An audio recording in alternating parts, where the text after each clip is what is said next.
시간에 다시 한번 우리 옆에 분들 감사합니다. 우리 인도자는 하나님이십니다. 말씀에 순종하는 삶을 삽시다. 모든 결과는 하나님의 뜻이 이루어지기를 원합니다. 그것이 우리 인생 수성도들의 삶 되기를 주의 이름으로 축복합니다. 우리는 신앙에 열정을 낼 때가 있어요. 그런가 하면 또한 그것이 나의 삶에 기쁨을 주기도 하고, 그리고 의욕을 생기게 해서, 그래서 정말 열심히 했더니 내가 그동안 노력했던 것들이 그저 열매로 거두어지는 그것을 간증할 수 있는 때도 있어요. 그런가 하면 뭔가 내가 그렇게 열심히 다해도 내가 계획한 것들이 이루어지기보다는 오히려 더 미궁으로 빠져들어가는 그런 상황을 만날 때가 있다는 거죠.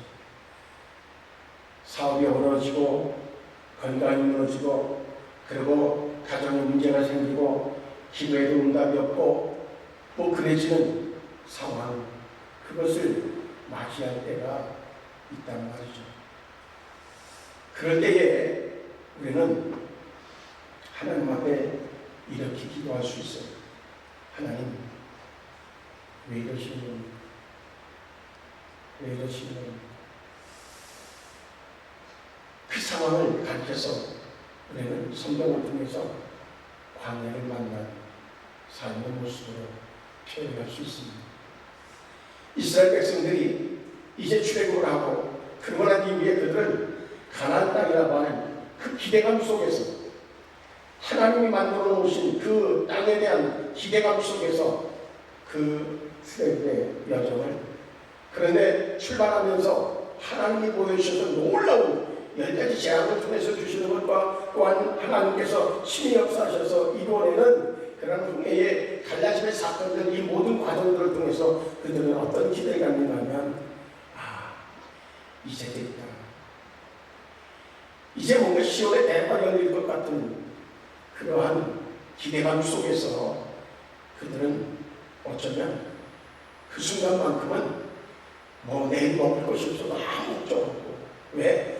그거 하고 있던 며칠 굶으면 되지 뭐. 그거 참으면 그런 가나안 땅이 준비되어져 있는데, 뭐 그런 기대감 속에서 오히려 안 먹어도 배 불줄 모르고 그렇게 전진해 갈 수 있어요. 그런데 그들의 그 생각과는 어긋나지는 그런 상황이 펼쳐지기 시작해요. 그것이 바로 하나님이 그들을 광야 길로 인도했다고 하는 사실입니다. 우리 모두는 동일한 마음을 가지고 있습니다. 그 뭐냐면 나의 삶이 푸른 초장을 만난 그러한 양떼들처럼 한가롭게, 그런 거 하면 내가 있는 자리들이 축복의 자리가 되어졌어요.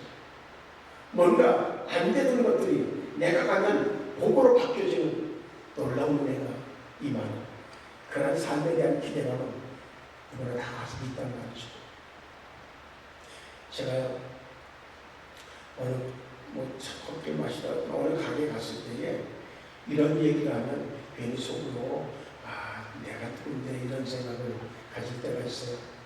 이렇게 들어가서 차를 시키든지 아니면 뭐 음식을 주문하고 앉아서 있으면 그럼 주인이 와서 얘기해요. 왠지 몰라도 손님이 오고 난 이후에 사람들이 막 몰려오네요. 그래요. 손님이 뭔가 힘이 있나 봐요. 이런 얘기를 해요. 저 목사인지 모르니까.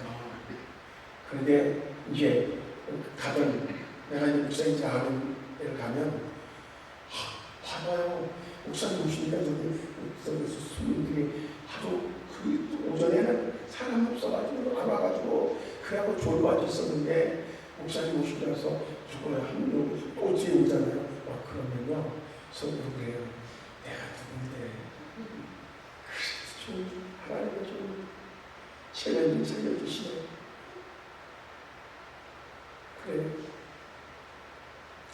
그래서 이제 아는 분은 목사님 하루에 한 번씩 오시면 안 되나요?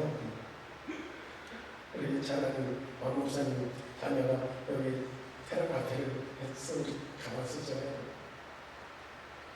그 아들이 늘 자기 아버지한테 고백하는 게 있어요. 그러면 이상하게요. 목사님들만 한번 왔다 가시면요. 그날은 이 주문으로 숫자가 달라진다는 거예요. 그러니까는 다른 목사님들한테 부탁하지 놓고 아빠는 어쨌든 매일 오셔야 돼요. 매일. 천만짜리 급성해야겠어요. 그런데 그런 얘기를 들으면서 저는 오늘 아침에도 이제 그런 마음의 기도를 했어요. 하나님, 그러면 뭐예요? 이렇게 가득 채워졌던 사람들이 다 어디 갔나요? 그런데요, 이스라엘 백성들을 보면서 사람들은 이렇게 판단하고 저렇게 판단하고 했을 거예요. 근데 중요한 하나의 사실이 있습니다. 그건 뭐냐면 하나님께서 인도하는 백성들이었었고 사람들의 눈치나 사람들의 판단에 의해 사람이 움직이는 분이 아니라 하나님은 하나님의 계획 가운데 움직이는 그러한 분이시라고 합니다. 그래서 이스라엘 백성들이 진정한 가나안 땅의 주인이 되기를 원하는 마음 때문에 그들은 애굽의 습관에 젖어 있는 그 사람들을 그 습관 그대로 가지고 가나안 땅에 들어가서 하나님이 얘기하신 그 땅을 더럽히는 것을 원치 않으셨습니다. 그래서 광야라고 하는 시간을 주셔서 거기에서 그들을 하나님의 백성으로 훈련시키시고 있다는 거죠. 오늘부터 한 3주가 될지 4주가 될지 광야에 대한 이야기를 한다고 합니다. 오늘은 왜 하나님은 우리를 광야로 보내시는가? 하나님은 왜 우리를 광야로 보내시는가 하는 것에 대한 말씀으로 은혜를 나누려고 합니다. 광야는 위험이 아니에요. 광야는 하나님의 실수도 아니에요. 하나님은 분명 우리들을 사랑하셔서 우리를 정말 좋은 그릇으로 빚기 위해서 뭔가 좋은 그릇이 되어지기 위해서 그 진흙이 뭔가 농도의 그 수공자의 손에 의해서 뭔가 전문적인 지식을 다 동원해서 만들고 그리고 그대로 있는 것이 아니라 불 속에 들어갔다 나왔다 또 유약을 바르고 하는 과정들을 거쳐야 작품이 되어지는 것처럼 마찬가지로 하나님의 사람들은 그런 과정들이 필요하다고 하는 것을 하나님은 너무나 잘 알아요. 그냥 하나님이 말씀하시면 아이들도 마찬가지거든요. 아이들도 아버지가 이야기하려고 하는 의도를 모르는 아이는 별로 없어요. 없기도 하지만 별로 없단 말이에요. 그리고 일반적으로 보면 이것이 나쁘다 좋다라고 하는 것을 일반적으로 80%의 사람들은 상식적으로 알아요. 그런데 그렇게 안 하는 거예요. 안 하는 데는 두 가지 이유가 있어요. 하나는 편한 쪽을 선택하기 때문이고 또 하나는 유행이 그러니까 세상이 그러니까 라고 하는 이유 때문에 우리는 그 상식을 지키지 않는 거예요. 거기에다 하나 더 집중되어지면 자기 욕심이 생겨지면 자기 중심이 모든 중심이 자기로부터 되어진다고 생각하면 그러면 자기 생각대로 자기 멋대로 살아가게 되어져 있는 거예요. 하나님은 그들을 통해서 하나님의 계획을 성취할 수가 없잖아요. 일하실 수가 없잖아요. 부모가 자녀를 훈육하는 이유가 어디 있겠어요? 물론 부모가 이제 우리 자녀가 이래 라고 자랑하고 싶은 마음도 있겠죠. 하나님도 동일한 것 같아요. 뭘 보면 알 수 있어요? 학교가 와가지고서는 이런저런 돌아다니면서 왔던 얘기를 얘기하니까 하나님 그러잖아요. 야, 너 자동방에 있는 욥을 봤냐? 내 사람 욥을 봤냐? 봤거든요. 에이, 그런데 그가 뭐 그렇게 하는 게 뭐 저기서 그 본래의 모습이겠어요? 그냥 하나님이 아주 좋게 해주고 또 풍성하게 해주고 뭐 그러면서 막 그러니까 그렇겠죠. 뭐 그렇게 얘기하잖아요. 그거 보면 하나님도 뭔가 하나님의 자녀된 우리를 자랑하고 싶어한다. 우리는 그런 소망이 있어야 돼요. 하나님이 나를 자랑해 주시오. 나를 자랑하는 사람, 하나님이 자랑하는 내가 되고 싶다. 이거는 나쁘지 않잖아요. 그죠? 이게 나쁜 분은요, 마음대로 사세요. 마음대로. 하나님이 막 자랑하는 것이 싫은 사람은 자기 고집대로 살아요. 오히려 하나님을 우측으로 가면 좌측으로 하고 해보세요. 그러다 한번 맞으면 되게 맞을 거예요. 애들 두고 있잖아. 말로, 야, 너 안 된다니까. 그러면 안 돼. 너보다 맞는다. 그래도 그러면 너 진짜 맞아. 그러다 근데요, 몽둥이질 하는 거지. 요즘에 몽둥이가 엄한데 튀어나와가지고 그래서 참 사회적 이슈가 되고 있지만 훈육으로서의 몽둥이를 얘기했을 거라고 생각합니다. 근데 그것도 아무데나 내가 잘하고 있는데 아버지가 훈육을 위해서 몽둥이를 지금 했다? 그건 아버지가 잘못한 거지. 아버지가 잘못한 거예요. 애는 엄마에게 맞은 것보다 되지. 우리 사회가 지금 그렇게 되면 안 되겠다. 그런 간절함이 있습니다. 자랑하고 싶어 하는 거예요. 그런데 우리가 그렇지 못한 삶으로 살아간다고 하면 하나님께서는 어떻게 하든 간에 자랑하고 싶으셔서 우리를 어떻게 광야로 내모시는 거라는 거죠. 사랑하기 때문에. 이스라엘 백성들을 사랑하시기 때문에 그들의 불붙임을 부르셔서 그래서 어떻게 해요? 애굽에서 건져내셨다고 합니다. 있을 수 없는 일이에요. 도저히 있을 수 없는 상황이 되어졌어요. 그런데 하나님이 하시니까 되더라는 거죠. 오늘 새벽에도 사무엘상 23장의 말씀을 1절로 13절의 말씀을 들었지만 다윗이 지금 사울 왕에게 쫓겨가면서 이제 자기 몸 하나 가눌 수 없는데 그런데 400명이나 사람들이 몰려왔어요. 근데 그 사람들 몇 명이 어떤 사람들이에요? 빚을 진 사람들, 뭐 실패한 사람들, 그런 사람들 400명이 와서 우린 당신하고 좀 같이 있고 싶습니다. 나는 좀 우리를 좀 거두어 주십시오. 그러고 있어서 그 사람들 데리고 있는 상황이란 말이죠. 그런데 누가 블레셋이 자기가 던져 있는 그쪽에 자기에게 돈을 줬던 그 지역을 지금 농사지어서 추수하는 그때 됐는데 와가지고서 다 약간에 갔다는 얘기를 들어요. 그때에 다윗이 자기에게 들려졌다고 하는 얘기는, 그 소식이 전해졌다는 얘기는 하나님의 의도가 있다고 보여진 거예요. 제가 몇 번이나 강조했을 겁니다. 만약에 교회에 왔는데 이렇게 내 눈에, 다른 사람의 눈에는 안 띄는데 내 눈에 띄어지는 뭐가 있다. 그러면 나한테 하라고 하는 얘기구나. 뭔가 삶에서도 마찬가지예요. 가정에서도 마찬가지예요. 보여지면 내 눈에는 보여지는데 왜 니들의 눈에는 안 보여지냐, 뭐 이러고 불평하고 그러고서 괜히 어마한데 공부하는 애 뒤통수를 때리지 말고 내게 보여졌다는 얘기는 나한테 하라는 얘기구나. 내 마음속에 감동이 오면 그러면 하나님이 나에게 하라고 하는 말씀이구나. 그러면 어때요? 그런데 때로는 내가 할 수 없는 상황, 정말 그런데 능력이 안 되는데 감동으로 막 와줄 때가 있어요. 그러면요, 하나님에게 방법이 있는 거예요.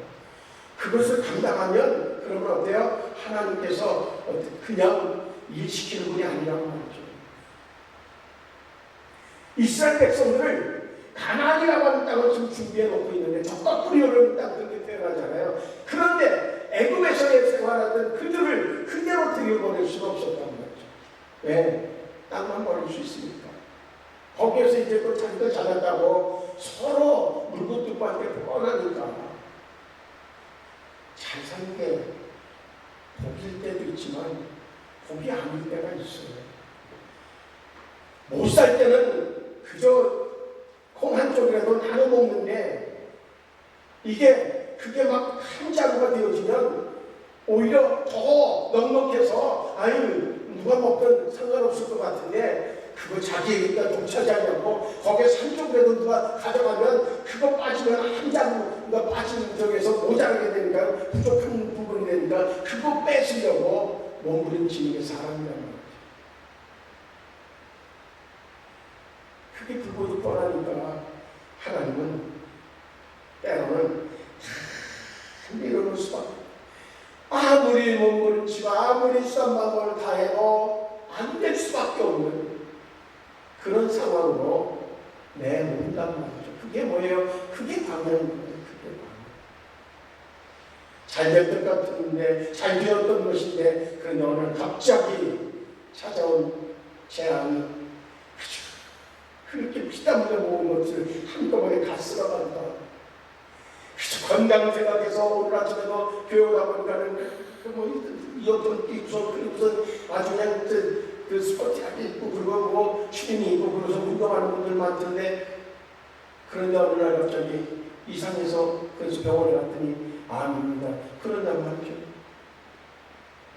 그러면 얘기해요. 내가 운동을 얼마나 하고 내가 습관도 얼마나 개선했는데 내가 왜 암이 오게 됐냐고, 저렇게 막 먹는 사람도 괜찮은데 왜 나는 왜 그러냐고 그런다는 말이죠. 때는요, 운동을 왜 해요? 자꾸 몸에 자랑하냐고, 근육질 자랑하냐고, 그저 다리 종아리 아주 중요한 거 자랑하냐고, 그래서 하는 거예요. 돈을 많이 그렇게 모으려고 몸부림쳐요. 나 이만큼 살아. 그리고 그래서 차도 이렇게 바꿨어. 그거 하고 싶었어요. 본질구가 따로 있네. 따로 있어야 돼요. 우리는 따로 있어야 된단 말이죠. 근데 하나님은요, 참 집요한 분이라고 하는 것을 발견할 수 있어요. 오늘 아침에도 집사님에게서 설교하는 프로그램이 있어서 매일 아침에 두 편의 설교를 제가 듣고 싶지 않아도 들어야 돼요. 일어나면 틀어놓으니까 틀어놔. 베이직교회 새벽 예배 헌거하고 만나교회 매일 성탄에 오는 거하고 아직도 매일 들어야 돼. 근데 들을 때마다 두 가지가 생각해. 은혜가 되고 또 하나는 나는 왜 저렇게 못하지? 그런 자책감이 들고 하고 그래요. 근데 오늘도 이제 다른 그분이 어떤 부목사님인지 어떤 분인지 모르겠어요. 그분이 그런 얘기예요. 하나님이 계획하시는 베드로를 위해서 어떤 일까지 하셔요? 그 바다에 있는 고기를 베드로가 금을 던진 데는 주변에는 고기를 다 몰아갖고 다 다른 데로 다 보내시는 거예요. 다 아무것도 못 잡죠. 그러다가 야, 네 계획대로 안 되냐? 오늘 아무것도 못 잡았냐? 그럼 내가 시키는 대로 해볼래? 어떻게 하면 돼요? 깊은 데다 금을 던져봐. 자기가 생각하고 자기가 경험을 볼 땐 도저히 있을 수 없는 얘기를 해요. 데이터상으로는 안 돼요. 그런데 말씀에 순종해서 말씀에 의지해서 내가 금을 내리겠습니다. 내렸는데 하나님이 예수님이 다 거기로 고기를 다 모아가지고 그물이 찢어질 만한 두 배에 나눌 만큼 그렇게 주시어요. 누구를 위해서? 베드로를 위해서. 왜? 베드로를 사랑하시고 부르시고 그를 사용하시고 그의 제자로 삼으시고, 그 사건이 그가 실패했어요. 예수님이 정말로 그 선생님이라고 하는 얘기를 자신있게 고백하지 못한 것 때문에 다구기 전에 3번 부인하는 사건이 벌어지고, 그러고서 슬피 울었어요. 그러면서 이제 나는 이제 쓸모없다. 나 같은 배신자를 예수님이 뭘 나를 또 돌보시겠나. 그래가지고 다시 고향으로 내려가셔서 그물을 려고. 그런데 예수님이 또 작정하고 계시나 밤새 고기 하나도 못 잡아. 그 앞서 지쳐있는 그때에 또 예수님이 짠하고 나타나셔서 그물을 내렸는데 그물이 정말 가득 채워진 그게 153마리 노란이 볼펜을 얘기잖아요. 하나님이 그렇게 와서 그렇게 역사하신다는 말이죠. 그런데 왜 하나님께서 베드로에게 미리 부인하지 못하도록 하는 여러 가지 조치가 하나님 예수님에게 방법이 없었을까? 있을 수 있었을 거예요. 있죠, 틀림없이. 그럼에도 불구하고 놔뒀어요. 왜? 너를 발견하라는 거죠. 그는 자신감 있었던 사람이에요. 매세 앞장서서 나서가지고 막 물어보면 저요 막 그런 애들도 보면 학교에서 보면 막 숨들고서 막 저요 하다가 안 되는 땡뚱간 누구처럼 그냥 저기서 책상 위에 올라가서 저요 하는 것처럼 그런 스타일의 베드로였단 말이죠. 그런데 그가 지금 너무나 정신없는 일을 했어요. 그때 그는 깨달았을 거예요. 내가 아무것도 아니구나. 예수님이 원하는, 하나님이 원하는 건 뭔지 아십니까? 내가 아무것도 아니고, 내가 대단한 줄 알았는데, 내가 굉장한 줄 알았는데, 내가 똑똑한 줄 알았는데, 내가 별거 아니었구나. 지금까지 내가 의지했던 게, 입으로는 예수님, 하나님 중심, 성령님이 나를 도우시고, 찬송하고, 기도하고, 말씀으로 읽었지만, 그러나 실제적으로 나의 삶에는 내가 의지했던 것은 그 하나님이 아니라 돈이었었고, 건강이었었고, 친구였었고, 자녀였었고, 남편이었었고, 그랬구나. 그걸 깨닫게 하기 위해서 어디로 항해하는 것입니다. 손 하나 까딱 할 수 없는 상황. 이스라엘 백성들이 지금 광야에 나갔더니 물도 없어요. 먹을 것도 없어요. 그저 낮이 되면 막 해가 쨍쨍 내리쳐요. 밤이 되면 또 저기서 추위가 와가지고서 막 그냥 어떻게 할 수가 없어요. 처음엔 자기들의 방법을 막 찾았겠죠. 나무들 찾아다니면서 뭐가 그래도 그것도 한두 병이어야죠. 방법이 없어요. 하나님은 그래서 두 손 들 때에 하나님 그들에게 만나도 주시고, 아이고 만나 먹으면 왜 질려요? 뭐 먹고 싶으냐? 고기 먹고 싶어요? 외출하는 걸 주시고, 더워서 죽겠어요. 그러니까 부른 기둥으로, 아이고 추워요. 부른 기둥으로. 그러면서 점점 뭐에 집중하게 해요? 하나님께 집중해요.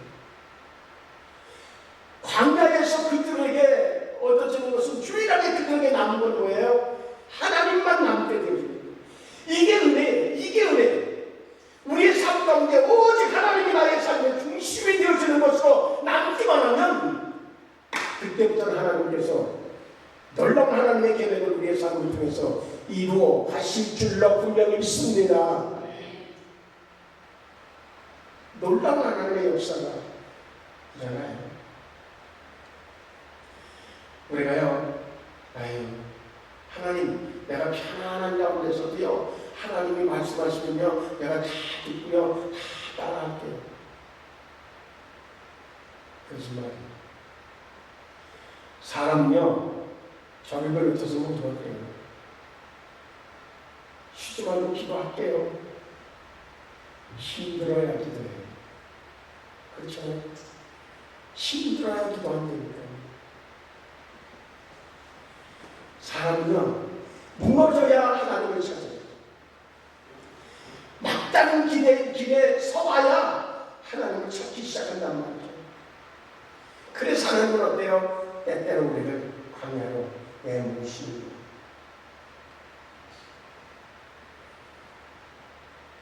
여러분 중에 누군가가 지금 경제적인 광야를 지나고 계신 분 있습니까? 건강의 광야를 지나고 있는 분 계세요? 광야에 4년 그런 광야를 지나고 있는 분이 계십니다. 그때에 어떻게 하면 다시 돈을 찾을 수 있을까? 어떻게 하면 건강을 회복할 수 있을까? 어떻게 하면 저 사람하고 다시 친해질까? 어떻게 하면 저 자식들이 방법이 아니에요. 방법은 오직 하나님이 원하는 건 다른 데 있는 게 아니에요. 광야로 내버린 건 다른 데 있는 것이 아니에요. 너 나만 봐라. 너 나만 봐. 그리고 너 애굽에서 이 사람들이 지금 자기들이 무슨 꼬리식을 가지고 거기 있는 거 아니잖아요. 오히려 지배민족으로 그래서 포로로 잡혀가고 다 완전히 지금 애굽 왕의 종살이 하는 거잖아요. 그런데도 놀라운 일은요, 자녀들이 날마다 늘어나는 거예요. 바로가 위협을 느낄 만큼 그렇게 풍성하게 만들어줘요. 그러니까 거기에서 그들이 이제 어찌 보면 나도 어떻게 할 수 없는데 아니 자꾸 늘어나는 거 막아야 되잖아요. 근데 하나님이 계획이 있으시니까 막을 수 없는 거예요. 바로가 어떻게 막아볼까 애써보지만 안 되는 거예요. 바로가 어떻게 하나님하고 대적해서 이길 수 있겠어요? 못 이기는 거예요. 그런데 그들은요, 그러면서 나름대로의 자기들의 미칠 430년 동안 애굽에 있었으니까 자연스럽게 하나님을 믿는다고 하면서도 자연스럽게 그들의 습관은, 그들의 습성은 식습관까지도 다 애굽에 길들여져 있어요. 우리 같으면 그 좋았겠어요? 안 좋아요.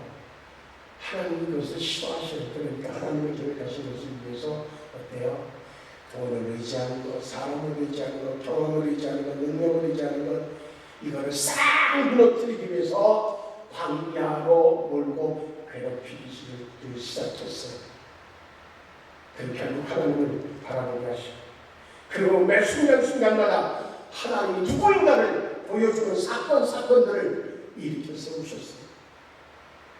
광야는 하나님을 의지하게 하는 훈련, 오직 하나님만을 바라보게 하는 훈련의 장소가 광야인 줄로 분명히 믿습니다.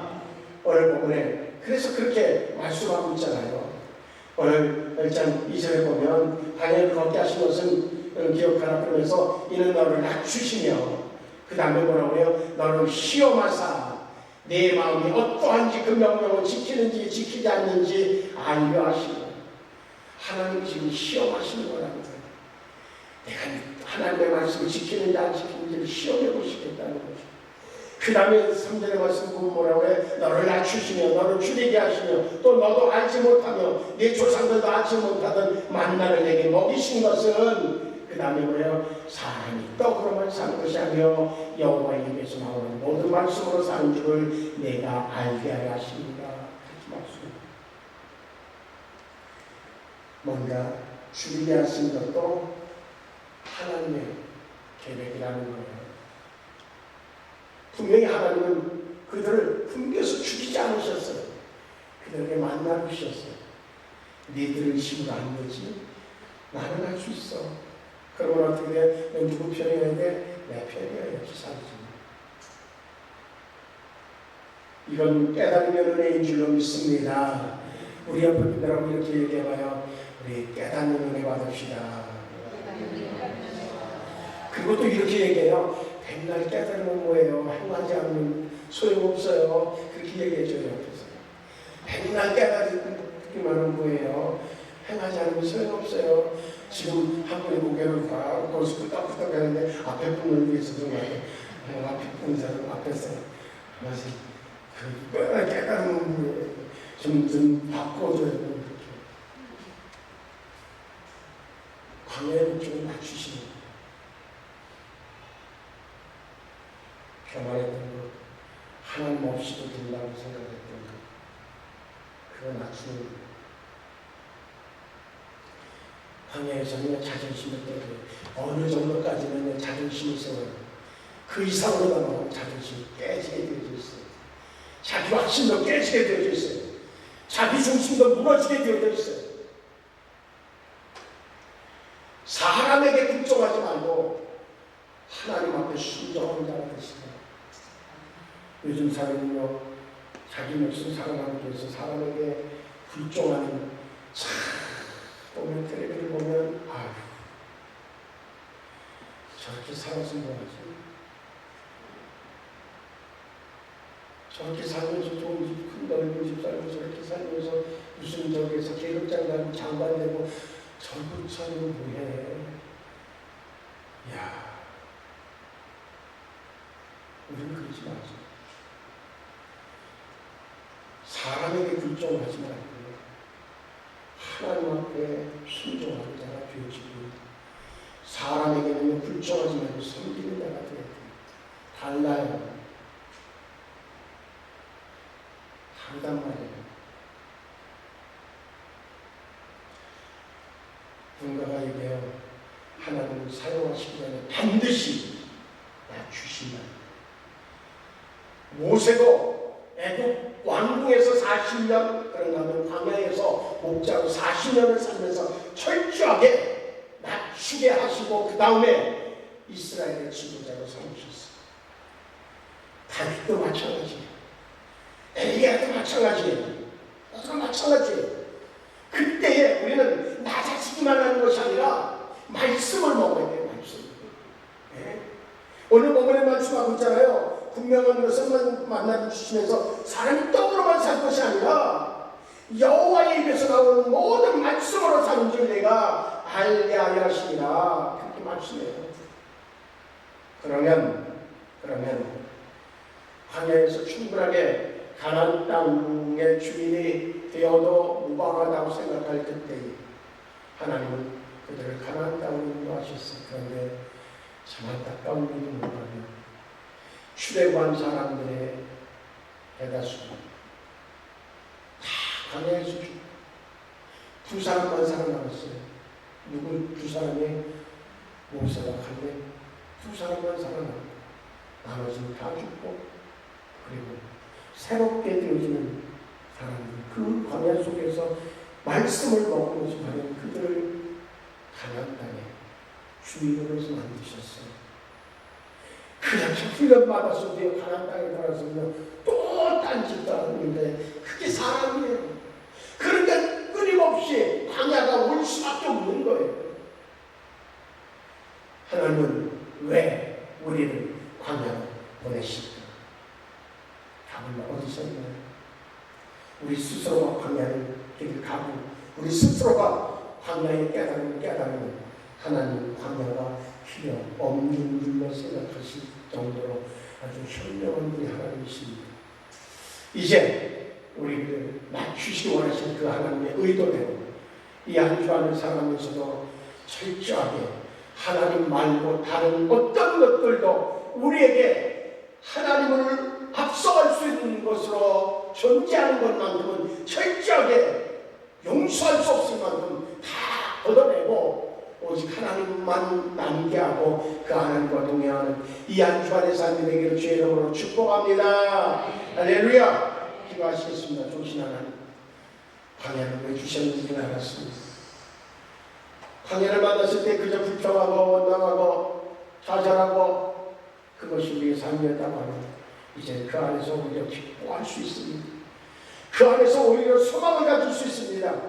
그 안에서 오히려 하나님 앞에 찬양할 수 있어졌습니다. 기도할 수 있어졌습니다. 하나님, 우리의 삶에 하나님을 기뻐하는 자, 하나님을 기쁘시게 하는 자 되게 하여 주시옵소서. 예수님의 이름으로 기도하옵나이다.